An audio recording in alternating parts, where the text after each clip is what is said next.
Okay, so this is my lovely calendar. It's amazing. Mm-hmm.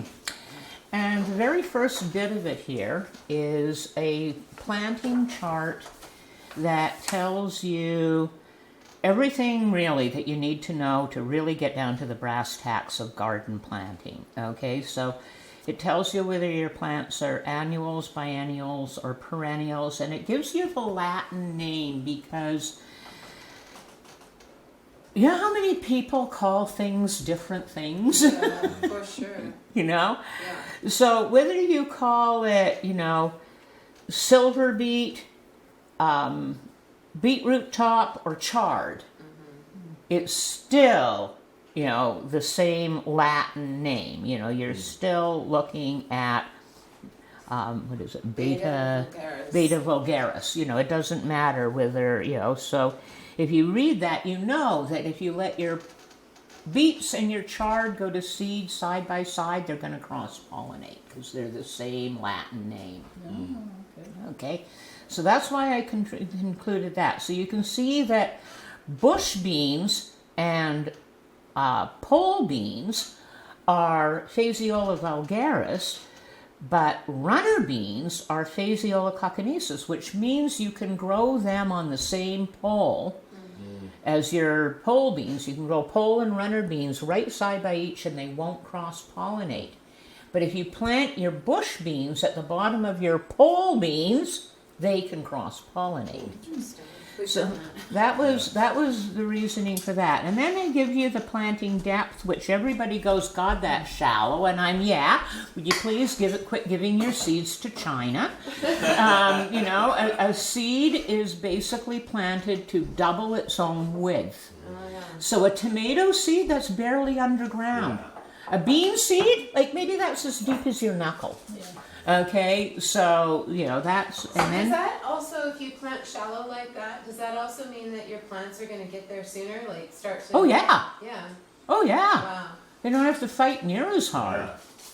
Okay, and then there's your spacing. And then the germination temperature, that's your nighttime temperature. If your nighttime temperature is still going down to -4, don't plant your carrots. Okay, carrots, despite the fact that carrots can grow really cold, they can't germinate really cold. So, you've got to make sure of that. And then there's the days to germination. And the reason that that's important is when you're standing there at the end of this empty row, you really need to know if it's okay to replant it.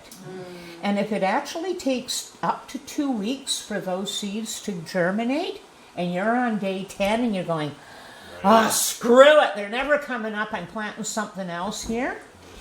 Yeah, exactly. So that's why the number of days to germination. And then the number of weeks to harvest. And that's so you know if you've got time. Okay, if you only get 8 weeks, without frost, don't pick something that takes 10 weeks. Okay, and then there's how many plants do you need per person? Now for food, if you're going to grow to sustainability, that is really important to know. On both sides of it, if you've got 2 people in your household and you go through a cabbage a month, why would you plant 30 of them? Yeah. Yeah. Because you started them and you didn't want them to die, so you made room for them, and now you don't know what to do with them all. They're rotting in the storage room. Yeah, like my friend who planted 2 full rows of kohlrabi, one of green, one of purple. And kohlrabi grows really well up in Grand Prairie. Holy Jesus Christ, we were actually giving the kids the kohlrabi to use in the potato gun. It was like, here, throw a kohl. I mean, really, we had so damn many of them that it was just ludicrous. So it's really important to know how much to plant if you're doing a year's food storage. How many zucchinis do I really need? Yeah. 2 plants. At least, right? How long do you leave them on the plant? 2 plants. And when you say plants per person, and beets are 40 to 50 plants per person. Yeah. Is this for a year for Yeah. food storage? Yeah. Okay. Yeah. So this is if you're going to grow all of your own food and store it away. How many cabbages do you need? How many beets do you need? How many, you know? Now, for God's sake, don't plant and keep that many beets if nobody in your family Exactly. eats beets. I Right. mean, Yes. you know, Use like some put common that sense. space into carrots or something that they are going to eat. But if you like beets, that's how many you're going to need. Yeah. I put in the ruling planet because I really feel the astrological stuff is important. And it also made a really nice way to break the chart up from the growing to the seed saving, because everything to the right of that ruling planet is all about seed saving. It's how it's pollinated. The isolation distance. Now, an isolation distance is how far apart do you have to keep that from something it would cross-pollinate with, okay? So if you've got two types of bush bean, you're growing gold rush yellow bush beans and you're growing jade green bush beans, how far apart do they need to be to not cross-pollinate? Tomatoes, how far apart do you need them? And some things are ridiculously little, like tomatoes and beans are self-pollinated. You don't need much room. Corn, 3 miles. Which tells you that if you're down in a valley where you're surrounded by commercial corn crop, go ahead and grow corn, but don't think you're going to be able to save the seed and get what you want, what you just grew. Yeah. Okay, so Oh, sorry. Yeah, So no. what, like carrots, say, but if you're only growing one variety, you're okay. Yeah. If you Yeah. have different. now carrot, And then it's interesting that you picked carrot because carrot actually crosses with several wild carrot type plants, like, you know, and so carrots, I actually, when I grow them out to seed, I do it in a shade shelter so that they don't cross-pollinate with the wild stuff and degrade my seed. But carrots have, you know, a fairly wide distribution of pollen. But I also got a question, like insect pollinated things, and it says 1 kilometer. Because insects don't go more than 1 kilometer. How far do bees go? Bees can grow quite a ways, but you're also, even on something that is largely insect pollinated, you've still got pollen drift going on, Yeah. okay? And some pollen, like tomatoes and beans, they just don't put out much pollen. Like everything's all in one tiny little flower and it's right there. Corn, tassel of pollen at the very top, It you know. probably poofs. Carrot and beet are the same way. They turn into a freaking bush and they're out there waving everything in. You know? Come on. Come help me live. Yeah. Very Onions cool. too, 5 kilometers. Oh yeah, onions can be really, because again, if you see an onion in bloom, it looks like a dandelion. Yeah. You know, and so you know how far, I mean, And they're pretty. and they are, aren't they though? They're Just so look pretty. at them. Yeah. Okay, and then, you know, you might only need to grow 10 cabbages to get you through the winter. But if you're going to save your cabbage seed, how many cabbages do you actually need to grow? And it's quite a few. Your brassicas, you actually need to grow quite a few of them out. Yeah. Yeah, you'll see that they're all over 100. Wow.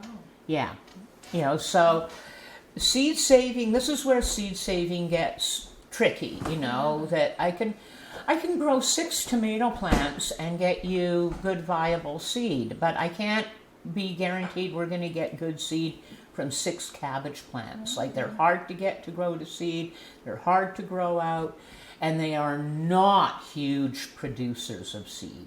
They just are not, you know, they don't produce a lot.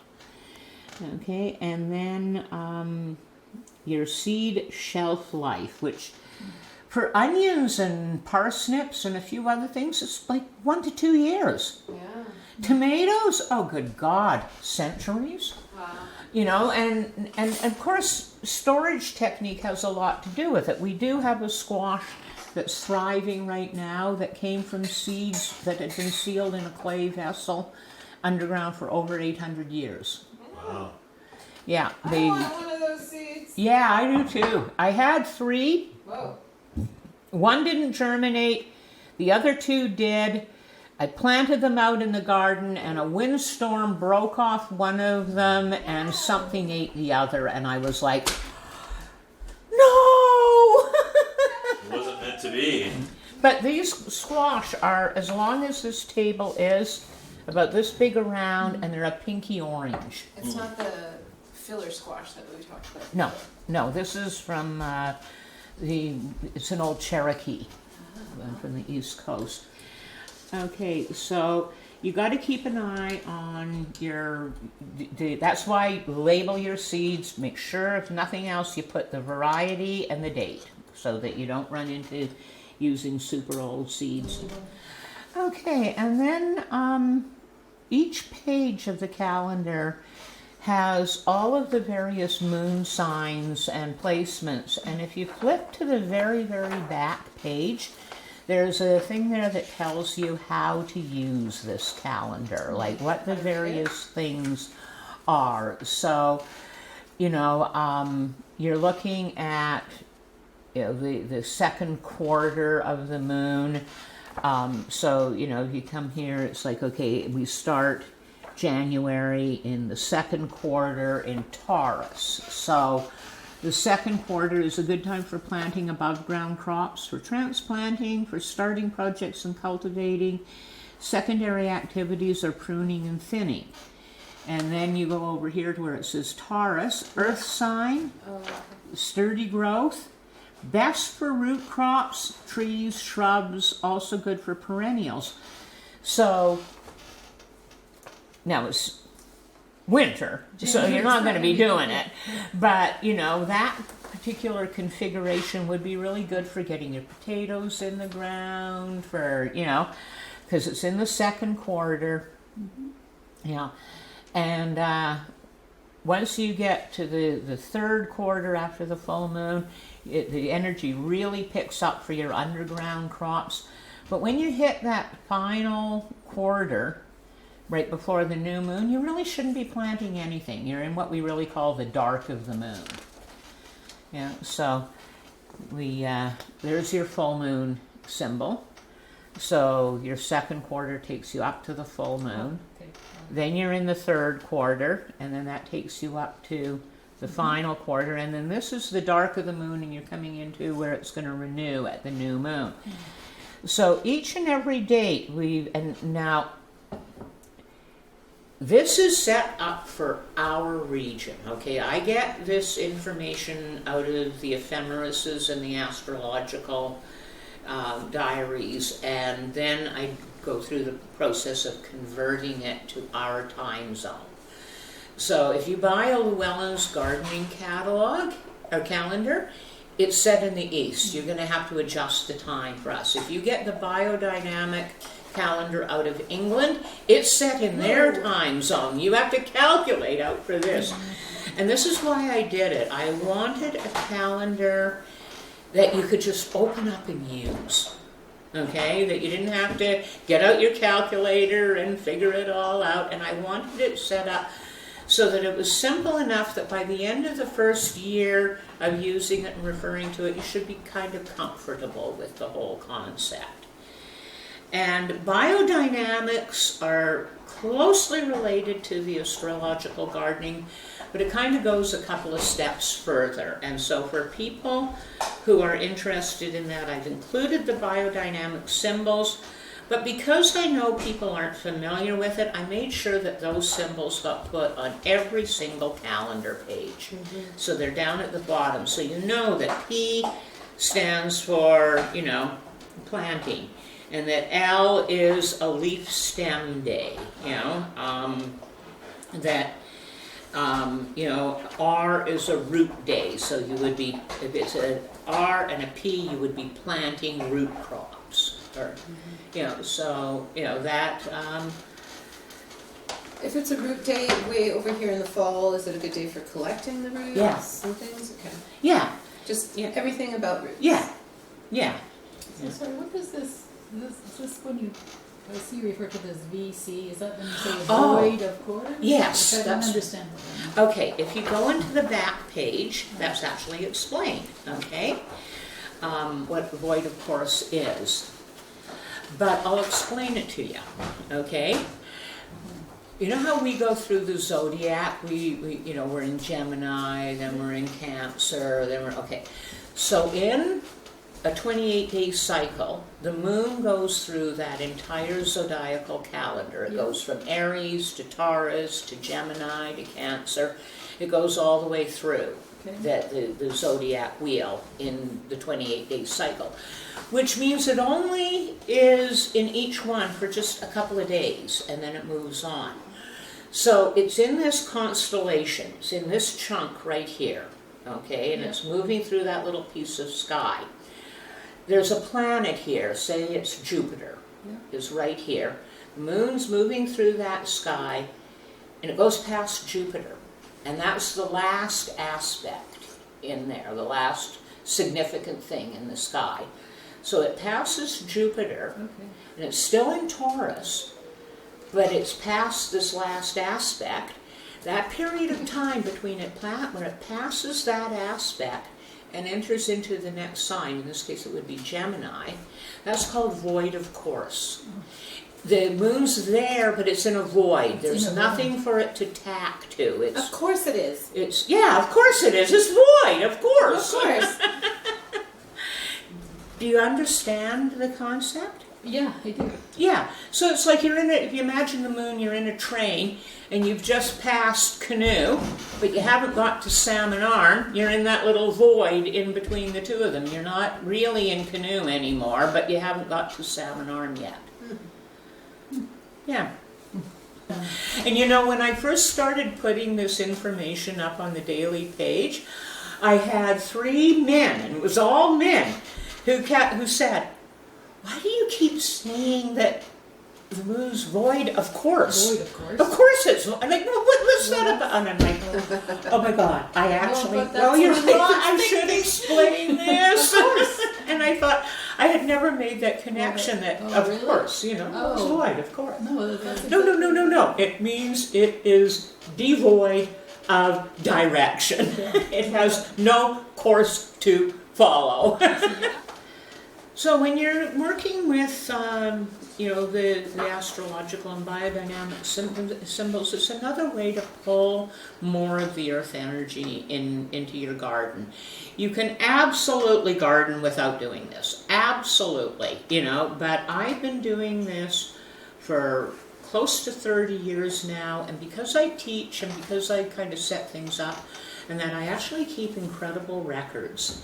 And I've proven that all other things being equal, you know, the same environment, the same garden, the same da-da-da-da-da-da, but planting just willy-nilly because it's a nice day and planting according to this, makes between a 10 to 15 degree difference, percent difference in harvest yield. And the biggest thing about it is that the plants are healthier. Okay, so I get a better harvest because I lose fewer of them to this bug getting to them, or that not being quite right, or them underproducing because they're not, you know, doing as well. They're just generally healthier. So, and you know, biodynamics was put together in its pretty much its entirety by Rudolf Steiner, and the man was brilliant, and he paid attention to so much. And in the other side, like at Lumbee, there is a on-farm Waldorf school, which was what Steiner always recommended, that the Waldorf school should be on a biodynamic farm. And they all just work hand to hand together. And, you know, I came to awareness of Rudolf Steiner through biodynamics. Then when my kids came along, I found out about Waldorf schools. And so this guy who I admired and respected around biodynamics, he's also the driving force behind the Waldorf school. And of course that led me to the whole concept of anthroposity, which was his driving force, which is we are the divine. Okay? We, human beings, walking around, being good to each other, doing what we can do here on earth, that is the divine. And that, you know, no matter what else you believe in, if you don't embrace your own sort of spiritual value and your own divinity and live in a way that honors that, none of it's going to go very well. Yeah. You know, Nothing and matters after that. yeah. So it's kind of a mind, body, soul connection for the garden, if you will. Nice. Yeah. That's perfect. Yeah. Might not be able to follow it every single time, always, right? Yeah. Depending on what's going on in your own life. Like, I can't harvest that today. I've got to, like. Life's life. Mm-hmm. You know, I found myself breaking these rules, and that's why I've got the evidence. Yeah, you yeah. know, like it's like no, I don't give a shit that we're in Aries, and it's 2 days before the new moon. If I don't plant those tomatoes today, they're going to die before I'm home from the weekend, so they're going in the ground. And then I make the note that that's when I planted them. And come fall, when I'm harvesting, and I go, well, why is this row so That's why. Yeah. Correlations. Mm-hmm. Well, do you want me to ramble on forever? Or are we good?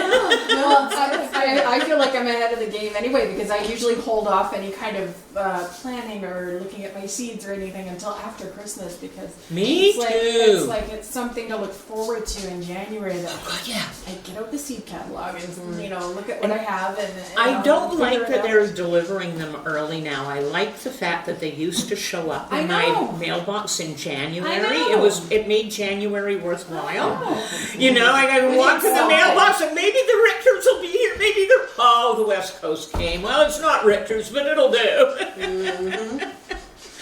Yeah, no, this has been great. Thank you so Yes. much. Okay, so anybody who wants a calendar, they're $20. Nice. Very nice. Yep, we can have a calendar. Hey, Yeah, I included the cost of one in In the your first program. registration, but that was last year's or this current year's actually. So, if you want one for next year, $20. Beautiful.